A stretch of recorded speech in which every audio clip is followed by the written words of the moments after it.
record. Where's record? That helps. Got it. Okay. Recording in progress.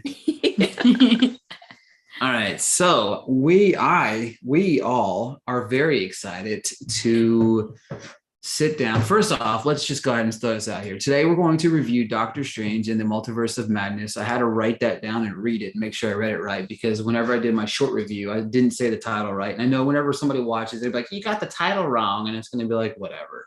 But we're going to talk about that. I'm going to prefix by saying also, we are going to be completely spoiler free here. We're not going to talk about any of the spoilers. Nothing about Robert Pattinson showing up as Batman or anything like that will be brought up. If only. But maybe it would have made it good. But we'll get into it a little bit. But I'm also very excited because not only do I have one Ackman with me, I've got two Ackmans, and one of which is making their podcasting debut today. So how are we today? Good, excited. Better before I watched that movie. Yeah, literally. Yeah, it's crazy because I asked earlier today before we were discussing the excitement value. I want you guys to give me and give everybody, how excited on a scale of 1 to 10 were you for this film? I wanted something really big. I mean, obviously not as big as like Endgame, but I was like a solid 8 on a scale of 10. Like, Wanda Maximoff is one of my favorite characters in the MCU. I finally watched Doctor Strange today, and I really liked it more than I thought I was going to, because the last time I tried to watch it, I did fall asleep. But that was like years ago. So I was like really excited for this. I also kind of felt like this was being hyped up as like one of the bigger parts of Phase 4.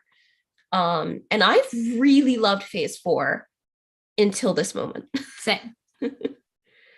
Yeah, I expressed this in the chat. I've been very neutral about this one, and it's I think for me it's more because I am very superhero out. Like, I love the idea of like everything was an event leading up to each film, but obviously I've talked about the fatigue being within the TV shows. Yeah. And that to me is like, there's something all the time that's Marvel and it's on. And like, it's okay to consume that and it's great, but like, I don't feel like makes it special anymore. And just like, they used to feel like events and this didn't feel like an event as much. But all right, so we're going to break down things we like, things we didn't, overall score, where it ranks amongst the Marvel movies. Let's talk about the things that we did like. Nicole, what are some of the things that you did like about this movie? I'm trying to decide if what I'm going to say is a spoiler. I don't think it is because she was in the trailers. Right. I like that we get to see Rachel McAdams as Christine again. I think that's a character who didn't get enough screen time in the first film. Not that they do like a lot with her in this movie, I think, but like we do get to see her again. And also anytime I get to see Rachel McAdams as a redhead, I'm thrilled. That was something that I liked. I thought some of the visuals were fun. Not all of them, but some of them. And I think I will say, like, I think that Elizabeth Olsen and Benedict Cumberbatch, but particularly Elizabeth Olsen, did give a very good performance. I think that there were definite issues with the writing, but it felt like the cast was doing the best that they could with it. Anna, things you liked about the movie? I really like Doctor Strange, the first one. So I like that there's some mentions like to his past, and he obviously has a past with Christine, and like that is referenced a lot. And so like you really wouldn't understand it if you hadn't seen the first one, which I like. This is really small, but they actually did like a slightly different intro for it, which I like that a lot.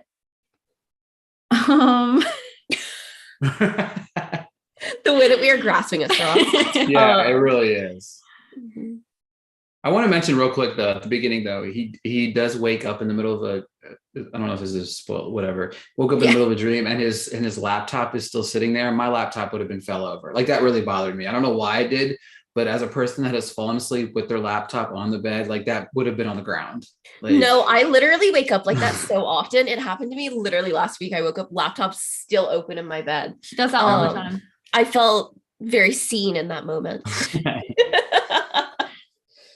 All right, so unattractive view of Benedict Cumberbatch Doctor Strange though. Like he is older and they're not trying to sell him as like a younger guy. Yeah. So things that I did like. I did love the fact that Elizabeth Olsen did kick some ass in some mom jeans. That was really incredible.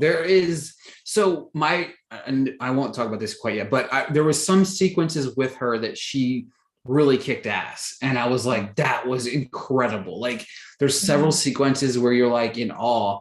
And I think that's my biggest overall underlining issue with it. There's bits and pieces that are really good, but Elizabeth Olsen in the first half of this film is incredible. Like, I feel like you could have called this movie, Scarlet Witch. You could have called it Wanda. I keep forgetting that it's not that. Like, yes. Up until, like, I kept literally just being like, Wanda Maximoff in the Multiverse of Madness. Yeah. Like, yes. Yeah. Like, it should have been that. It's crazy because I look at it this way. Like, if you look at several of the last couple of Marvel movies, you had Black Widow. What the film was about was not what the film was about, really. You know what I mean? Yeah. Hawkeye, the TV series, was about Hawkeye, but it's not really about Hawkeye in some aspect. In some ways, so it's kind of like Captain America Civil War. Yeah. Which was as much a Tony Stark movie as it was a Steve Rogers film. Exactly. And it's like, I think at some point, I like Doctor Strange's character. I don't know if I love him enough to see any more movies of just Doctor Strange. You know what I mean? Like, he's a good additional, he's like Hawkeye. Hawkeye never needed a movie, right? You know what I mean? Nobody ever thought the series worked because of other aspects, not because of Hawkeye. Hawkeye might be one of the worst characters. He's fun in a big fight, right? He's really good in Endgame. Don't get me wrong. He's incredible in Endgame. Like the scenes that he's emotional, great. But I really like, what else did I like about this movie?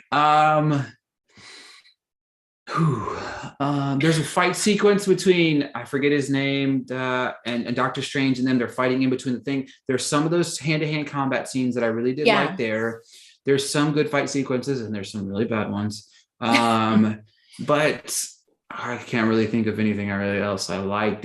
I didn't like the score. I'm sorry, we're going on things I didn't like now. Hang on.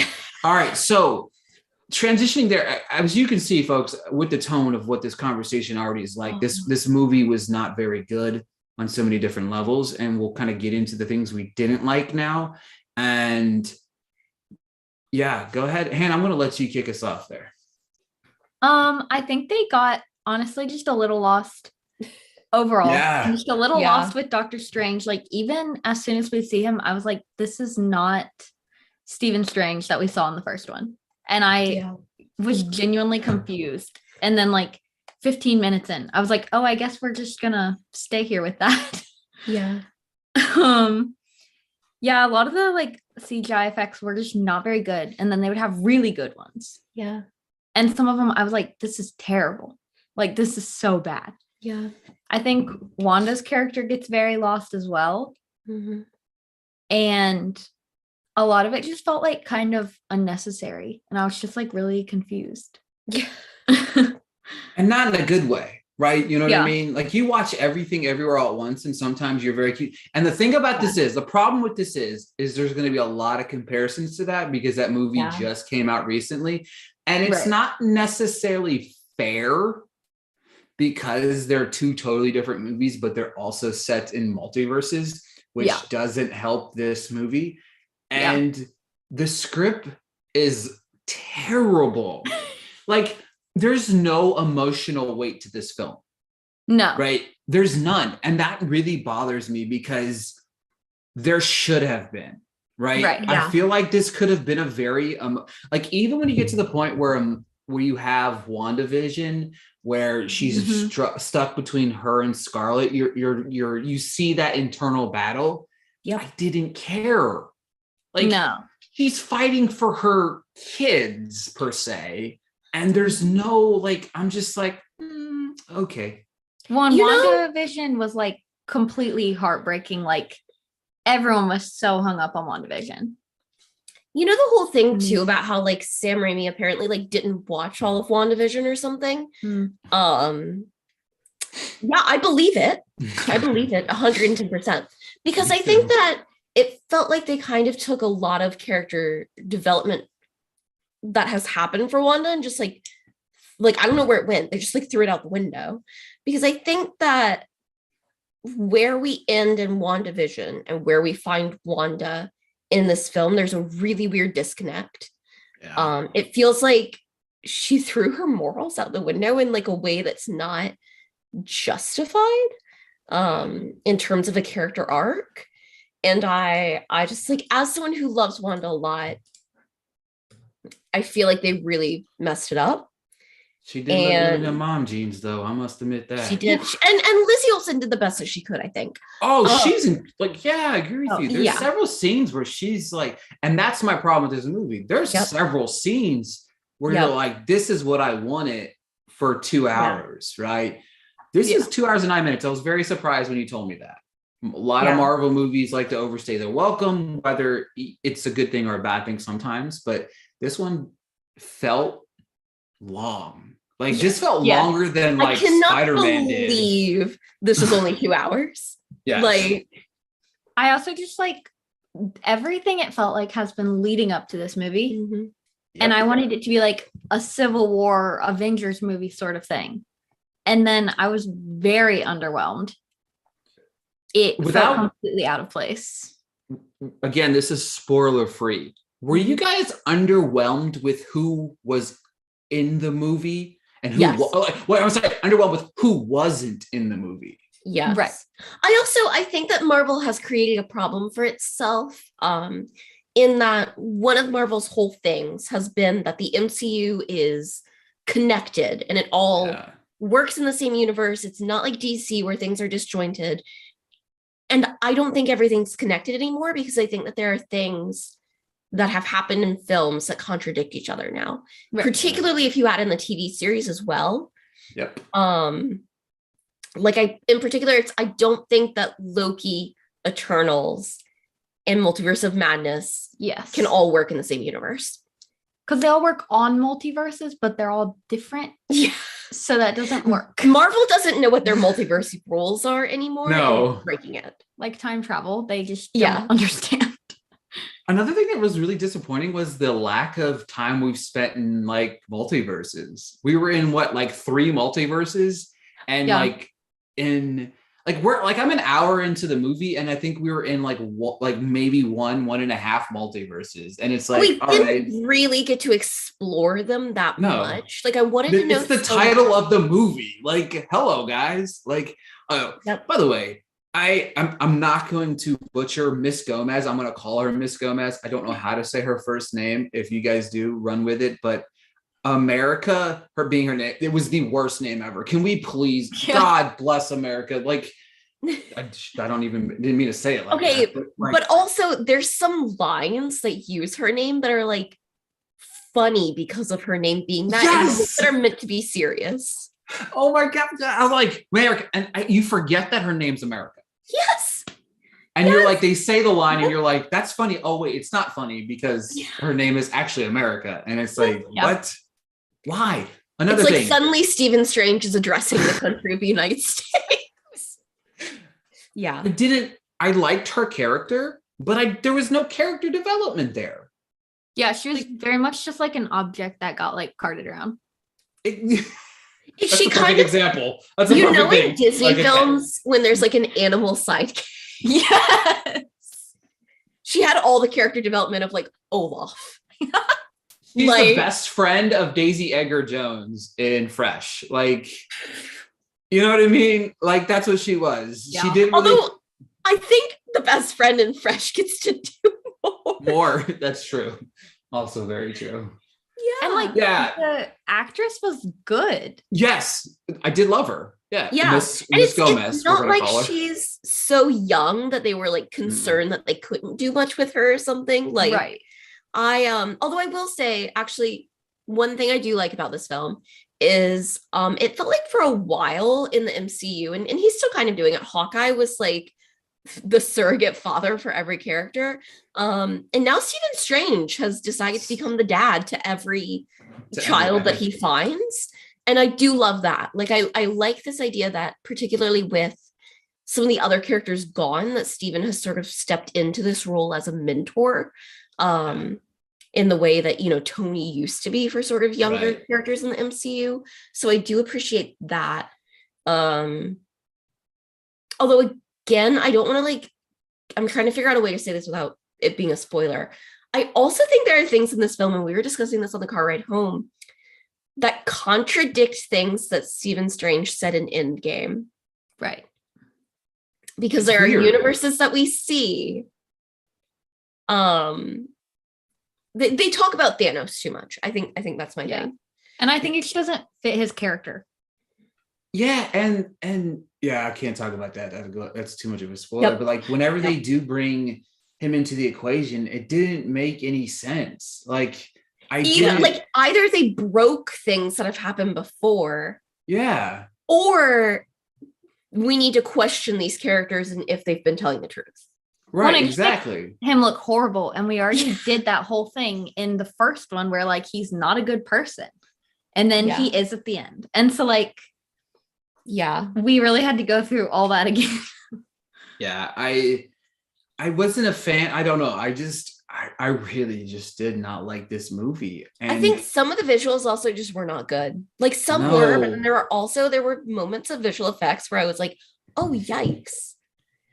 It was bad. Yeah. I really didn't love the visuals at the beginning of the movie. No. The opening sequence with the eye thingy and all that, I thought they were terrible. Oh, yeah. I thought the visual effects in Black Widow were bad, and they were, but this was brutal. Well, the thing is too, in Black Widow was never sold off of having good visual effects. So whenever it had subpar ones, I was like, that's fine. Black Widow is more of a character piece. Yeah. Whereas I felt like their whole pitch on this film was Sam Raimi, cool visuals, whatever. So then whenever I saw it, I was like, that's it.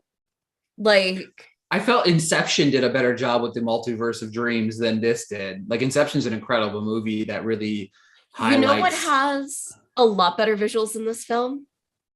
Moon Knight. True. I think that we're seeing something a little bit weird in Marvel's Phase 4, and that I think that the TV shows are sort of eclipsing the films, Spider-Man aside. If you sort of think about the ways in which they're doing character development, the ways that they're sort of playing with what Marvel does in terms of genre, I think that remember when they said that this was going to be a full-on horror movie? Oh, yeah. Yeah. Where that's the perfect segue. I watched this, and the other thing that I've always loved about Marvel is you attract audiences that vary, right, from top to bottom, and that's what Marvel's always been known for. And I understand they can cross that line, but they've been very good at crossing that line without crossing that line. They really crossed the line in this. It's not a horror movie. Anybody that says this is a horror movie, the thing about it is it's not for kids either, right? You know what I mean? This is not for kids. Somebody had brought a kid tonight, and they were like, I can't believe, with the expectation of understanding this is a Marvel movie. There's going to be parents that bring their kids this weekend, and their kids are going to be terrified. They might leave. They legitimately might leave this movie because. Well, and I think the thing is too, it's too scary for kids, but it's not scary enough to get for the adults to get a horror audience that doesn't normally watch Marvel films. Right. No. Well, I think Moon Knight is significantly scarier. Yes. And Moon Knight's not that scary. No, there's tones of Moon Knight that are actually kind of terrifying. It's also Moon Knight is scary in an almost Hitchcockian way. There's a lot of psychological thrillery type stuff. It's still midnight, let's be real. But well, okay, but still, it's better than this. In terms of I think the first 3 episodes of Moon Knight were better than this, and I hate it. I did not love the first 3 episodes of Moon Knight. So I think also they tend to, if they're doing a trilogy or something, they all have the same theme overall. The Iron Mans are more a war movie, almost the same with the Captain Americas, but those tend to be more Avengers movies. The Thor ones are very Norse mythology, whatever. The first Doctor Strange is super trippy. You use a lot of portals, you see a lot of that kind of magic, and it's a lot of mental things. And then this one didn't really have any trippy sequences. No, and that's it. it went away from everything it's built, right? This was supposed to be, because on some aspects, like Spider-Man is in this universe, but he's not in this universe type of thing. But obviously we saw a lot of Doctor Strange within this. And it was like, first off, coming off that big multiverse thing, like we had one failed, like one small mention of Spider-Man. And I like Doctor Strange's humor, right? He's got a very funny dad humor to him, I would call it, kind of like he has it. And you made the perfect point of like calling him like the new Iron Man, which he really kind of is in that dad like figure. But like the forced humor is terrible.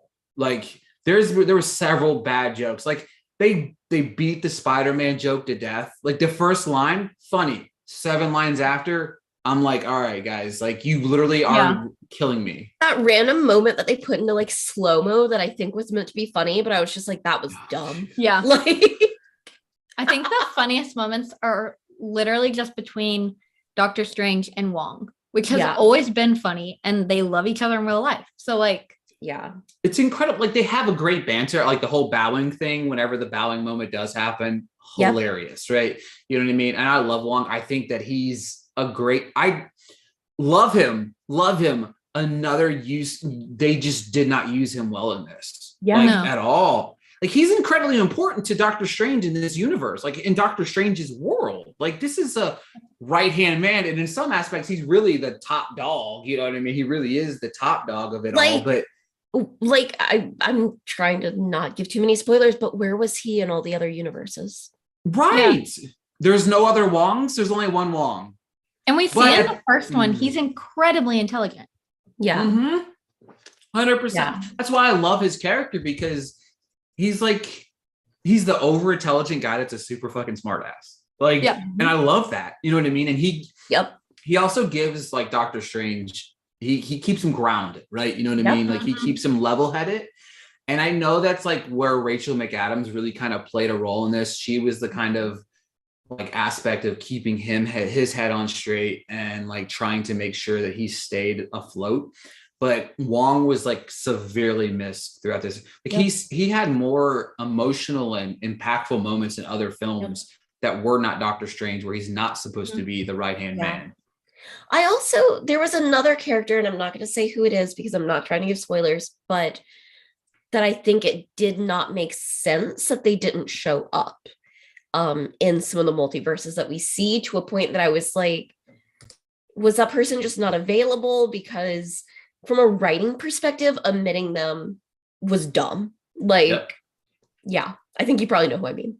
Oh, absolutely. That's and we might have to revisit this in like a week whenever everybody's already seen it, so we can kind of talk more in depth about it, because it's hard to talk about a movie when you can't really say anything about the movie, but you can just say, this was good, this was bad, but this right here, I want to talk about it, but I can't talk about it. That's kind of like, it's kind of like when I write my review about this tomorrow, it's gonna be like, this particular moment was really cool, but all right, score. I like to run on a scale of 5 stars. I know we like letter grades. You can give me a letter grade 5 or rate it to 5, however you want to.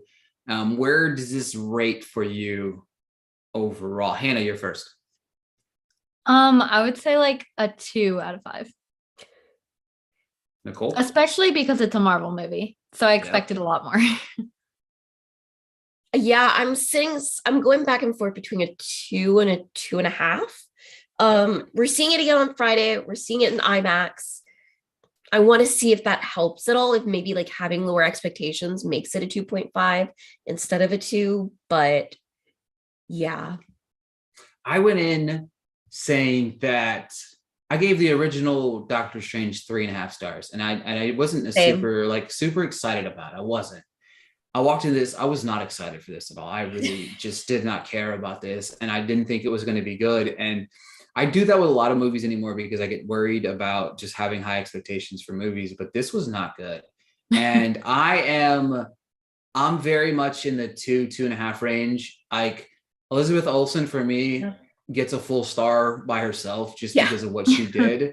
But like, I also want to like subtract 5 stars for this terrible script. It is bad. The script is terrible. It's brutal.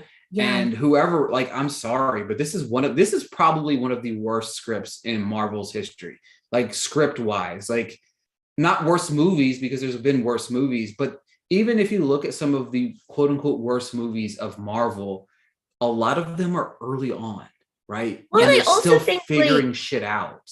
even things like Iron Man 3 or Thor the Dark World that get thrown out as like the worst Marvel movies a lot, I think at least those films understand their characters. Yeah. It just doesn't all come together. Whereas I feel like this movie does not understand the character arcs that these characters are on.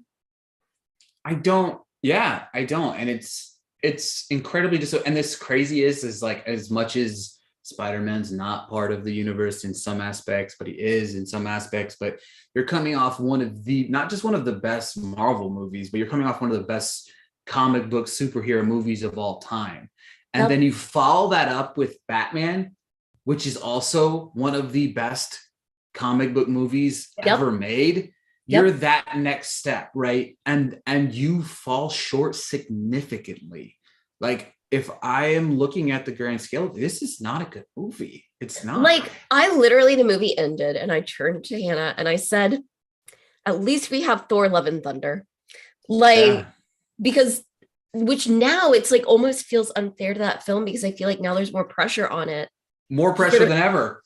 Right. To sort of like, it has to bring it back in. Pick this back up. Yeah, exactly. Yeah, because you're right. Yeah. I trust Taika. I think he can probably pull it off. And I also think that Taika's a little bit better at making his style blend with the MCU style in a way that feels comfortable. Whereas I felt like there were moments where I was feeling like this weird tension. There was so much like Sam Raimi. It's like, cool, you're doing Sam Raimi stuff. But then also it's like, all right, we need you to reel that in, Raimi. Like, that's too Sam Raimi. You know what I mean? And like, it felt like it didn't find a nice balance. Whereas I feel like something like Thor Ragnarok, or even something like the first Thor film with sort of looking at Kenneth Branagh's style, found a balance between the two things a lot nicer. And I'm hoping that Thor Love and Thunder can find that, because this certainly did not. Yeah, I tweeted this out, and I just tweeted it out. I didn't think it was going to be like the world coming to an end, but I tweeted about how I would never want the Daniels to be a part of a Marvel movie. And the reason is because, and it wasn't that I don't love the Daniels. Anybody could look at my letterbox to know that literally the Swiss Army Man is one of the best movies I like ever. I love it. It's weird. It's crazy. And then of course, Everything Everywhere All at Once is brilliant, but like, those guys are creative to an aspect of, you don't want to touch that. Yes. Sam Raimi is brilliant. Sam Raimi is a very smart man, like, and he has great writing abilities and great directing abilities, but you can see he was limited by what he was given, right? In Marvel Universe, you can be creative, but you have to adapt to the Marvel way. And Taki, he did a great job of that with Ragnarok. I did not. Like, that trailer, Ragnarok, looked terrible. It looked stupid. It looked awful. I love the movie. Now, don't get me wrong, Thor, Love, Thunder, or whatever the hell it's called, looks terrible too.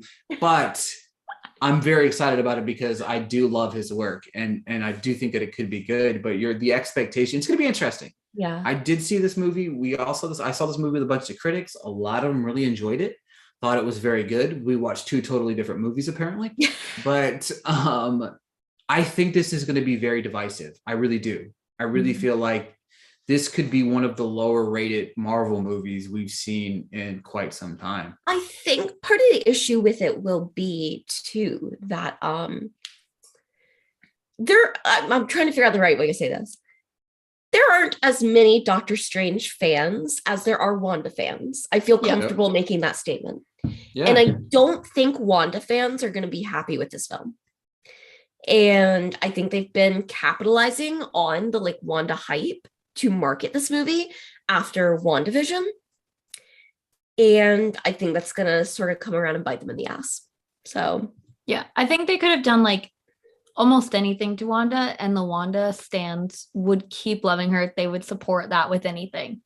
But I don't really think that they're going to support what actually happened in this movie. You know, what scared me was, I remember I saw this recently. Elizabeth Olsen said, like, sometimes they just film stuff and they just tell them to do stuff. And then whenever it's done, they see it and they're like, oh, that's what I was doing that for.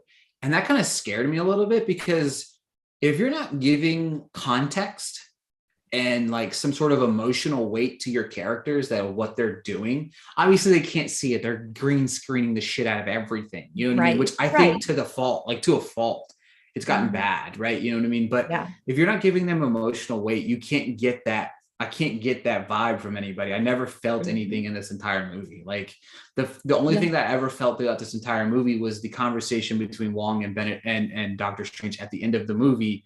But it was only because you can relate to that to your own life. If I would have felt that from point A to point B to the end of this movie, we would have been like, it would have been a totally different movie. But I don't know.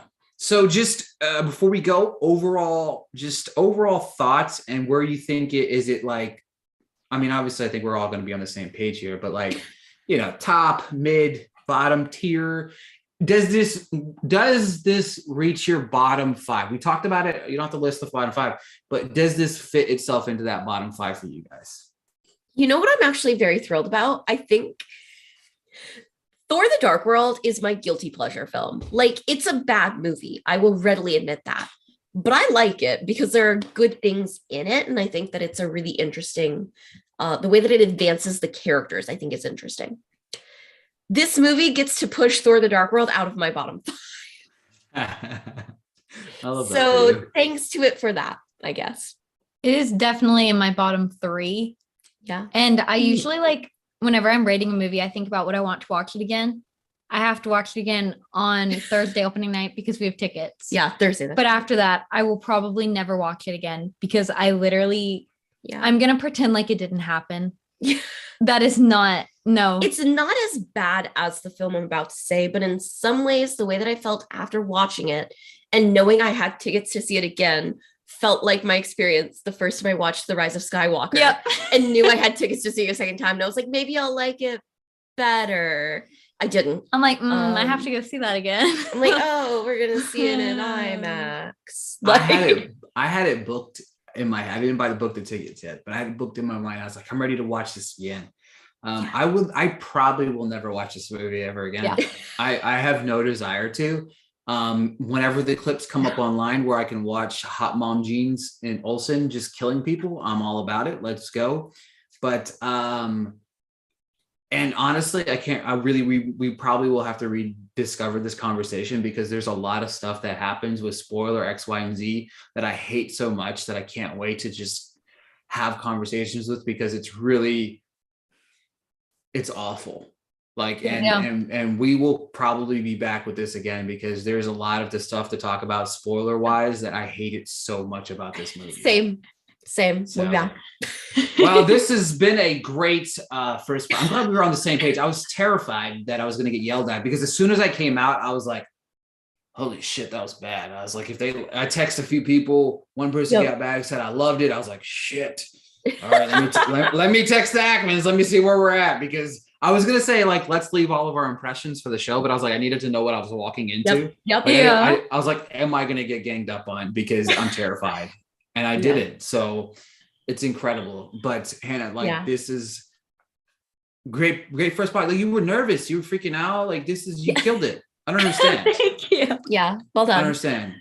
Like, this needs to happen more. Like, we're going to do this again. Like, so after, you guys can give me pointers, like on Thursday when you see it again, because I have no desire to. You can just text me afterwards and be like, yeah, just as bad as the first time. Be like, cool. I really don't have to see it again. I really don't have to see it again. Perfect. Yeah, I will say this. I saw Everything Everywhere All at Once in IMAX. Okay. So I feel like I really wanted to see this tonight in IMAX. Instead, I saw it in just a regular old theater. I know, sorry, I don't mean to sound like a food or whatever. Sorry, guys. I'm sure I'll get shit on for that comment, but it was just a regular theater, no RPX, no seats shaking, none of that. And I really don't care to, because the sound wasn't that good. The score wasn't that good. Again, speaking of which, like, real quick before we go, Spider-Man score, the Batman score, same person, obviously. This score. Yeah. I said no out loud like 3 times.